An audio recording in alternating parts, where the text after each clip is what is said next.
En aquel tiempo, habiéndose enterado los fariseos de que Jesús había dejado callados a los saduceos, se acercaron a él.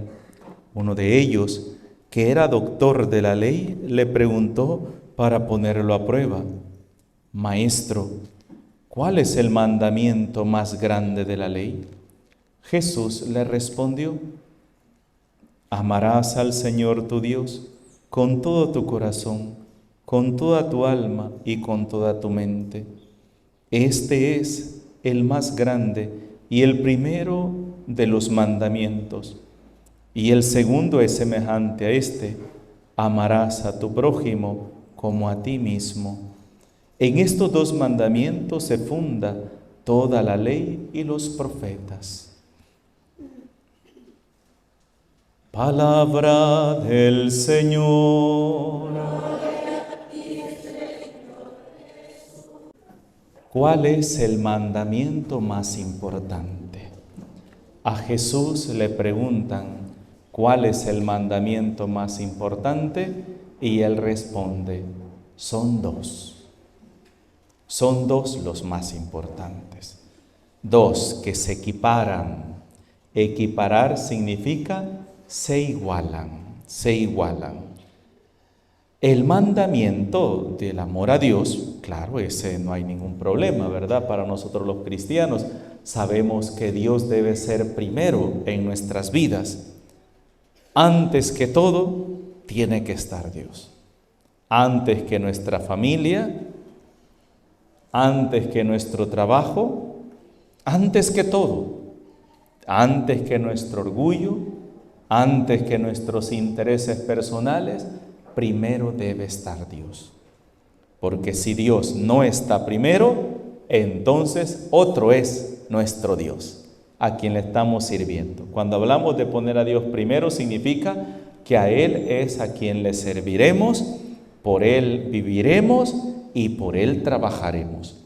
Pero si no es Dios quien está primero, entonces ha de estar otra cosa: el trabajo, los amigos, las fiestas, y entonces significa que es a eso a quien le estamos ofreciendo nuestra vida.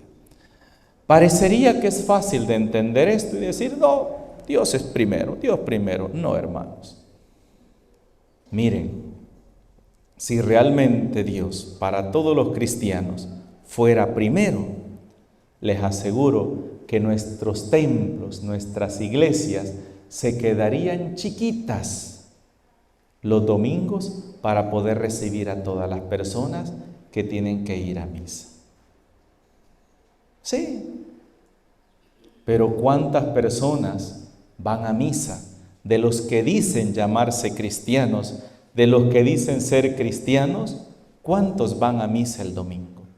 Que sabemos nosotros que para todo cristiano el domingo es misa de precepto, es día de guardar.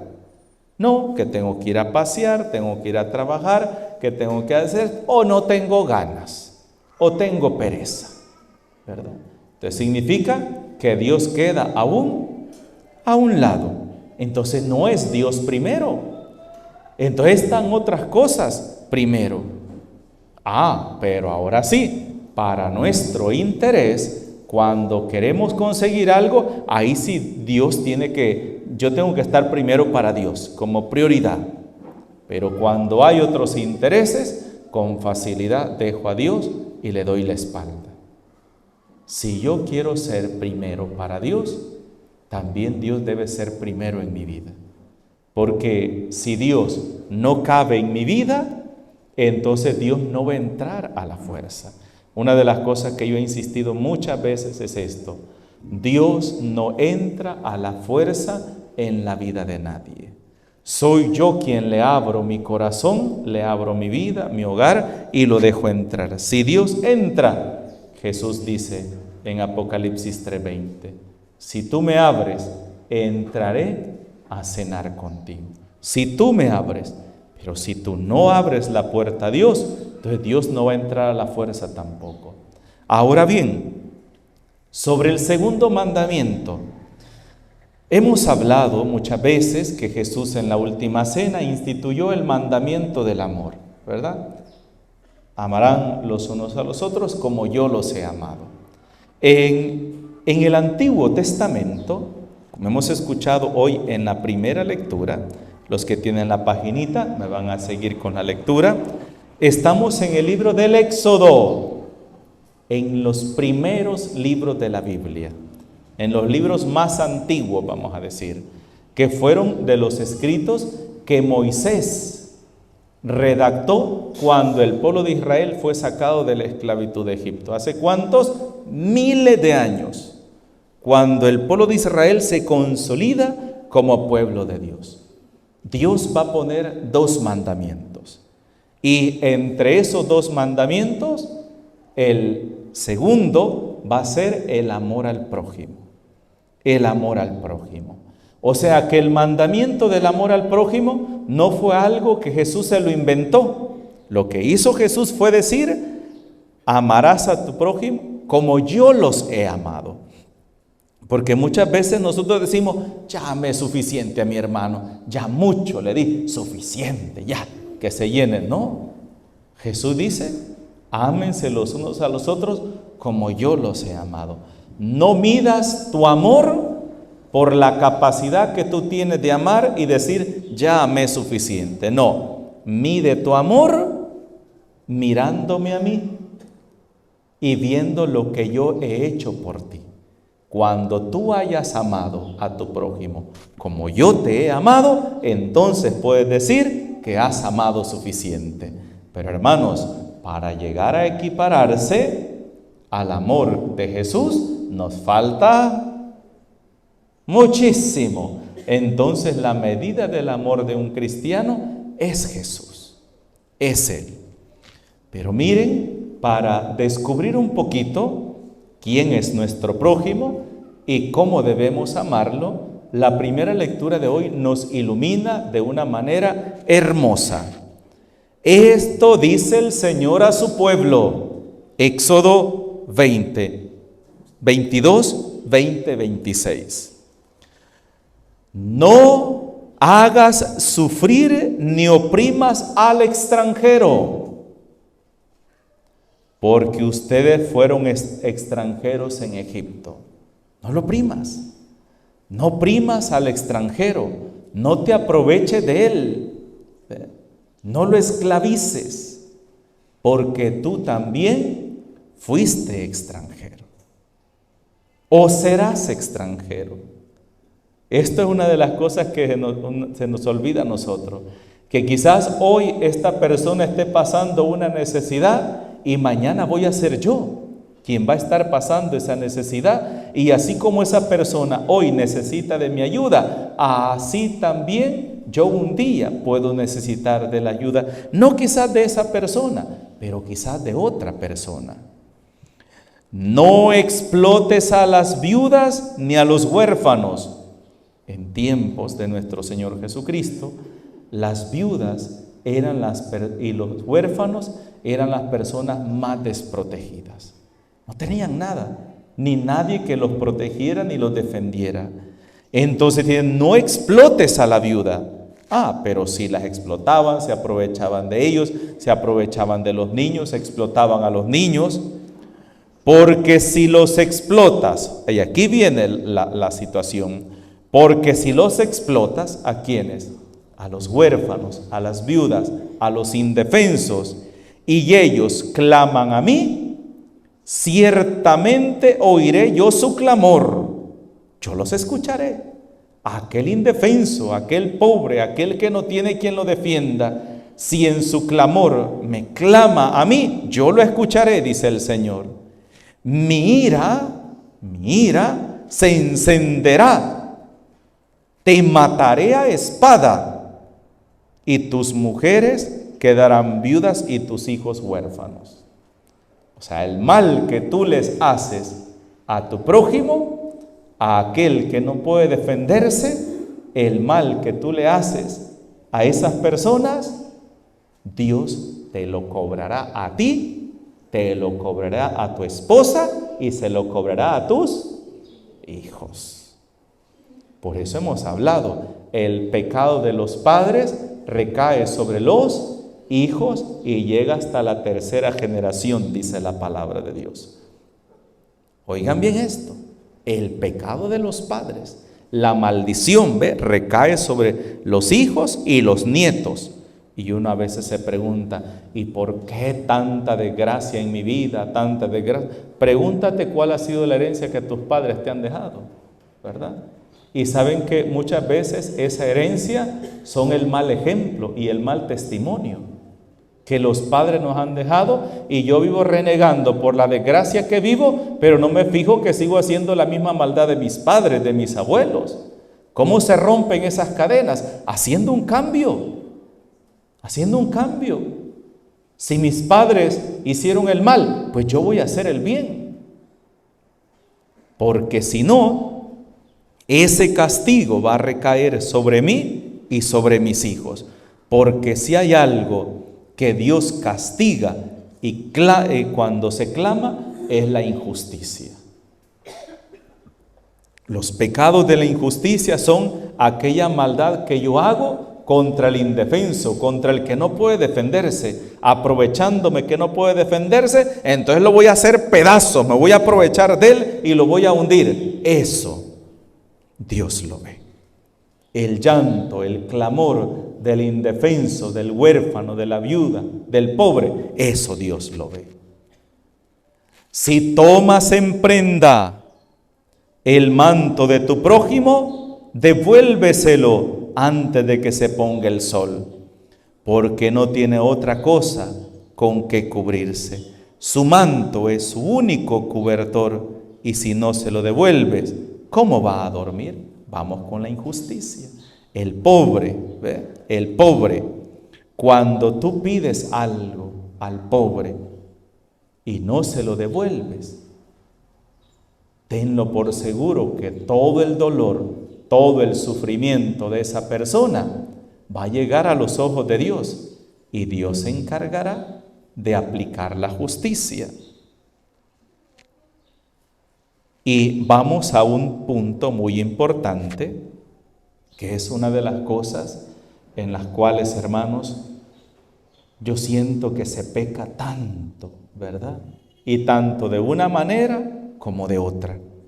Dice así: cuando preste dinero a uno de tu pueblo, al pobre que está contigo, no te portes con él como usurero, cargándole intereses. No te portes como usurero. ¿Quién es un usurero? Un usurero es aquel que vive de los préstamos que hace. Por ejemplo, imagínese, esta madre tiene una hija enferma y le cobran por operarla $4,000. Y va donde esta persona y le dice: présteme esos $4,000 para operar a mi hija. Y entonces el usurero le dice: mire, porque es usted, ¿verdad? Y porque lo necesita, ¿verdad? Y porque le conozco, se lo voy a prestar, pero me lo va a pagar a ¿cómo cobran el interés? Al 20%, ¿verdad? El 20%, y porque con mensual, ¿verdad? Entonces, pero como yo necesito una garantía, necesito que me pase la casa a mi nombre, ¿verdad? Si ella es una mujer pobre que no tiene para eso, prestando esos $4,000, ¿cuánto tiene que pagar mensual? $400, ¿verdad? $400 mensuales tiene que pagar esta pobre mujer a este hombre, ¿verdad? Para poder salvar la vida de su hija. ¿Esa mujer va a poder sacar esa casa? No, no la va a sacar. Como el primer mes no lo pagó, entonces ahora son 4,400. Como el siguiente mes ya no pagó, son 4,800. En 3 meses le llega a $5,000. Y ahora interés sobre interés, ¿verdad? Ahora ya no es sobre $4,000, sino sobre $5,000. Y empieza a subir y a subir y a subir. Y al final esta pobre mujer no tiene otra opción que dejarle la casa al usurero, ¿verdad? Al ladrón. Y este hombre, como dice la palabra de Dios, engordando como vaca para el día de la matanza. Ya han oído esa lectura, ¿verdad? Como res, dice, engordando para el día de la matanza. ¿Engordando de qué forma? Comiéndose a su prójimo. Comiéndose a su prójimo, aprovechándose de su hermano. ¿Ve? Él no trabaja y se lucra de la necesidad de otra persona. Eso es un pecado grave. ¿Y ese hombre? ¿Qué hace ese hombre? Con lo que le robó a esta mujer, le pagó la universidad a sus hijos, le compró carros, le dio casa y esto y lo otro, enriqueciendo a su familia, supuestamente con las injusticias que comete con su prójimo. ¿Cómo se llama eso para su familia? No es una bendición, es una maldición.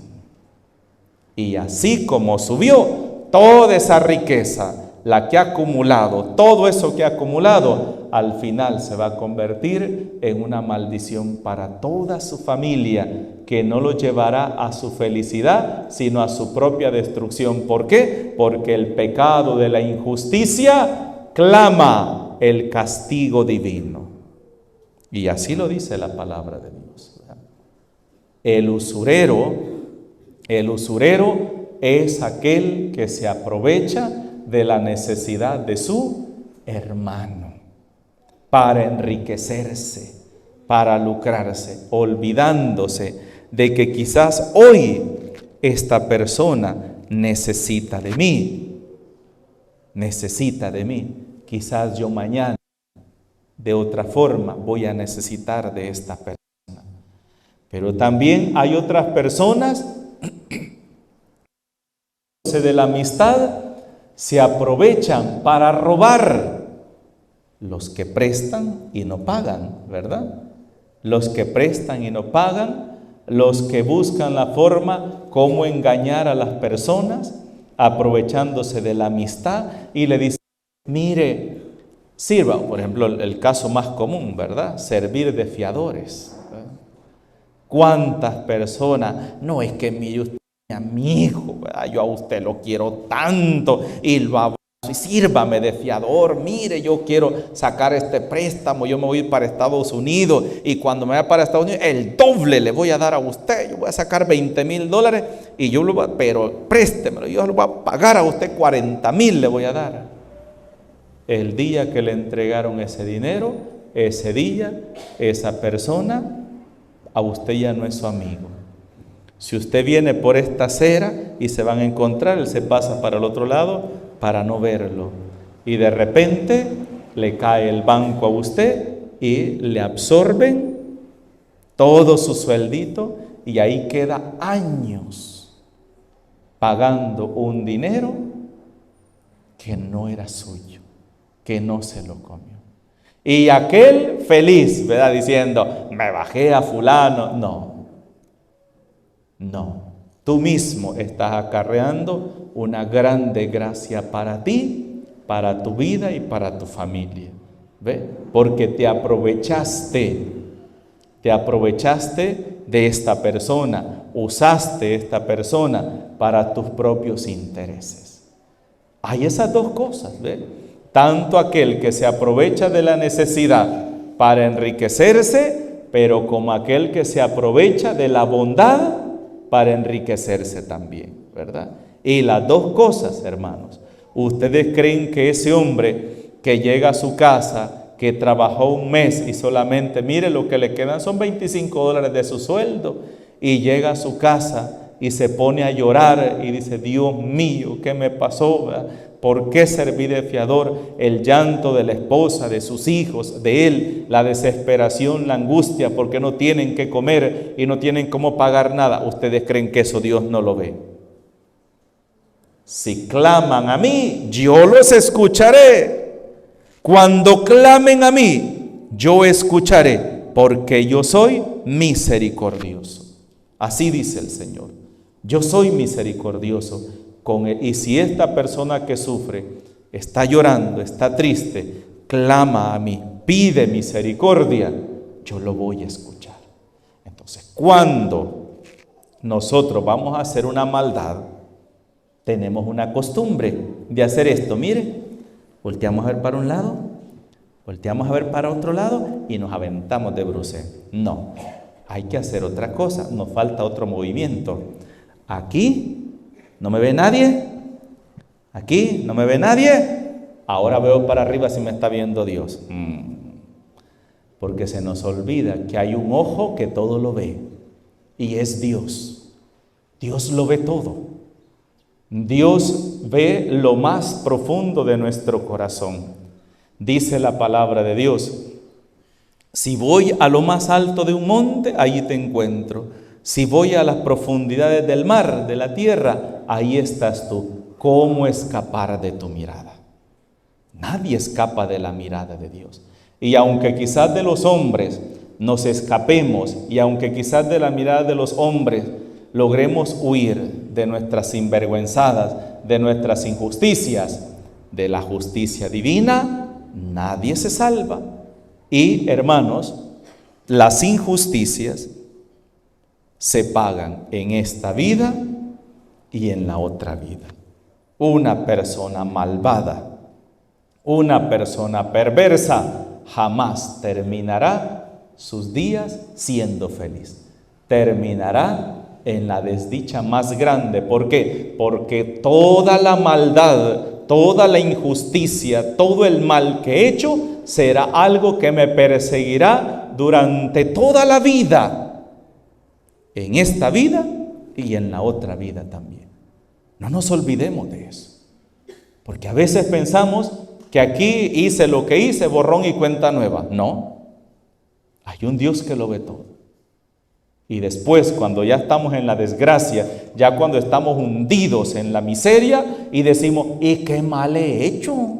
¿Y por qué a mí me pasa esto? Pregúntate qué maldades has hecho y qué maldiciones vienes arrastrando desde tu familia, desde tus antepasados, y tú sigues haciendo lo mismo que tus padres, que tus abuelos, la misma maldad, las mismas injusticias, y por eso el pecado de aquellos viene acá a recaer sobre ti, porque tú no has sido capaz de cortar esa cadena de mal que se ha traído desde nuestros antepasados. Pero también nuestros antepasados nos dan una bendición. Yo a veces me pongo a pensar: ¿por qué yo llegué a ser sacerdote y por qué no alguien más de mi familia? Yo el sacerdocio que tengo no lo veo como que si yo me lo mereciera, no.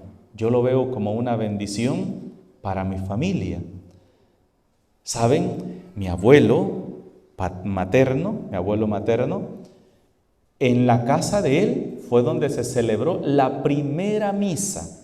Mi abuelo Arturo, papá Arturo, el papá de mi mamá, fue el lugar donde se celebró la primera misa. Tenía que viajar 2 horas a pie para llegar a San Isidro, ir a traer al Padre y llevarlo a mi comunidad para que celebrara la Santa Misa. Y ahí en la casa de él fue donde se celebró la primera misa y donde se celebró hasta que se construyó la iglesia en mi cantón. Y en ese cantón todos, tanto mis abuelos materno como paterno, trabajaron con toda la comunidad por construir esa iglesia, donando esto, trabajando aquí, trabajando allá, hasta lograr. Y desde entonces mi familia siempre ha trabajado en la iglesia, sirviendo en la iglesia, mayordomos, catequistas, celebradores de la palabra, yendo a traer al Padre, ayudando en esto, ayudando en lo otro. Y yo siempre he dicho: el sacerdocio que Dios me dio fue una bendición para mi familia. ¿Ve? Es una bendición que yo traigo de mi familia, no porque yo me lo merezca, sino porque Dios traía ese hilo. ¿Ve? Y por eso dice, cuando se ordena un sacerdote, dice: antes de Dios elegir una vocación sacerdotal, primero elige a una familia. Primero Dios elige a una familia. Y cuando elige a una familia, de ahí elige a uno de sus ministros. Entonces, todo, hermanos, es bendición, pero esa bendición depende de lo que nosotros sembremos con nuestras obras. En el nombre del Padre, del Hijo y del Espíritu Santo. Amén.